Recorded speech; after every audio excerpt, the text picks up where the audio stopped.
Whenever the EV topic comes up when I'm discussing it with a relative or with a friend, I always get questioned on my absolute rejection of EVs and why I would never even consider driving an EV myself. There are many reasons behind this. The first reason being that I'm a petrol head myself. I've always been a car enthusiast ever since I was little.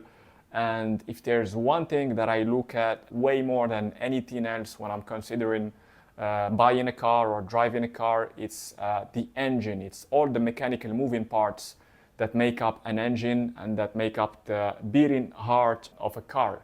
It's all about the noise that the engine makes, the direct connection that you have with the ICE power plant, which is lacking with every single EV. For me, having an engine that makes no sound defies the whole purpose of having a car and enjoying the driving experience and feeling the excitement that you feel when you are driving a sports car that's powered by a gasoline engine, right? So this is the first point.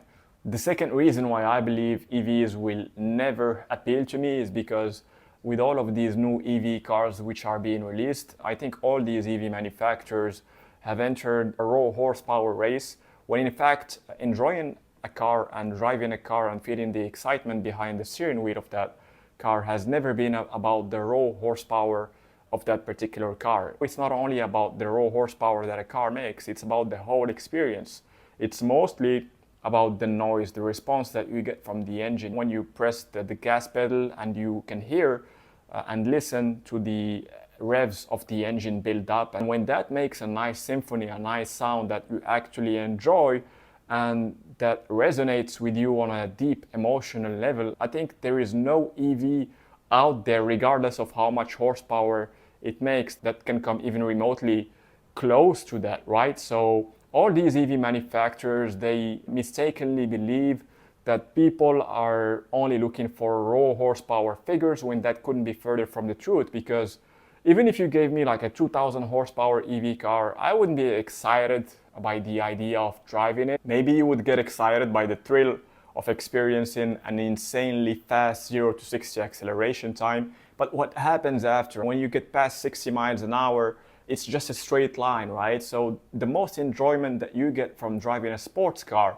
does not come from driving it on a straight line. It actually comes from driving it on windy roads or on an actual racetrack. That's when you derive the most enjoyment out of the driving experience, which is very much unlikely to happen if you're behind the wheel of an EV car, because most of these EV cars, 99% of them, they don't have a sporty behavior because of the weight, the extra weight that comes with having those massive batteries, right? So regardless of where they place the batteries, even if some manufacturers claim that they place them at the very bottom of the car to enhance the car's center of gravity, even if you place it at the right spot, it doesn't take away from the fact that the car is heavier than its ICE counterpart, right?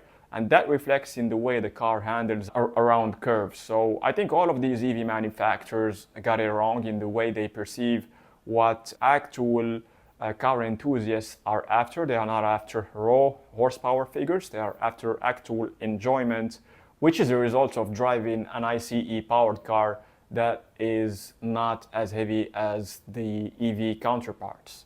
The third reason why I will never spend a dime on the EV industry is because of how inconvenient it is to charge the batteries, right? I'm not very knowledgeable when it comes to the charging times, but I believe that it takes at least 30 minutes to charge a battery from 0 to at least 60 to 80%.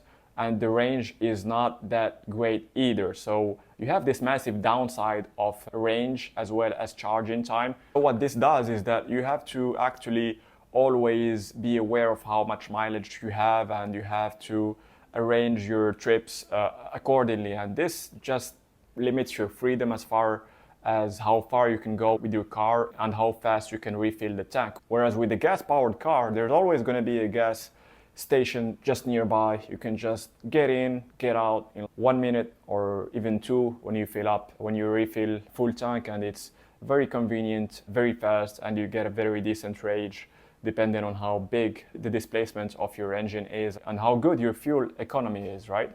Now moving on to the fourth reason. The fourth reason is that I feel like there is an agenda hidden behind all of this EV industry, this whole EV wave. I feel like there's some governmental bodies out there that are behind this agenda and that are trying to protect either their interest or the interest of the operators behind the EV industry. And they are just trying to shove this EV industry down people's throats. And most people do not actually want to drive an EV, at least from the statistics which I have read recently.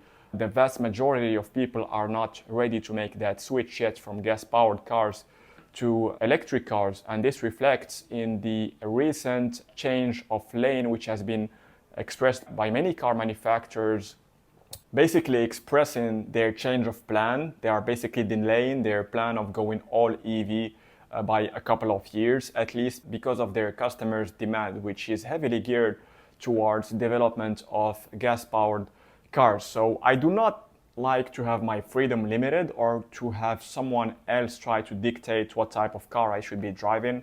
I like to have my freedom. I like to be free to choose whatever car, whatever power plant I would like to have in my car. So these are pretty much all the reasons why I would never even consider buying an EV car. I'm sure that if you are a car enthusiast yourself, you understand my stance on this very sensitive topic. And there is no way in hell that an EV car is going to replace the thrill and the excitement that a gas-powered car is going to bring you when you are revving it all the way up to 7, 8, even 9. Some of these newer Ferrari Italian supercars, they can rev up to 9.5 K RPM. I think the Lamborghini, the latest Lamborghini, what's the name of the Huracan replacement? I don't remember, but it basically revs up to 10K RPM. So there is no way in hell even a 5,000 horsepower EV is going to match the feeling that you are going to experience behind the wheel of that Lamborghini, revving it up all the way to 10K RPM. So I hope that you guys enjoyed the video. Subscribe to the channel. Thank you guys for watching, and I'll see you guys in the next one.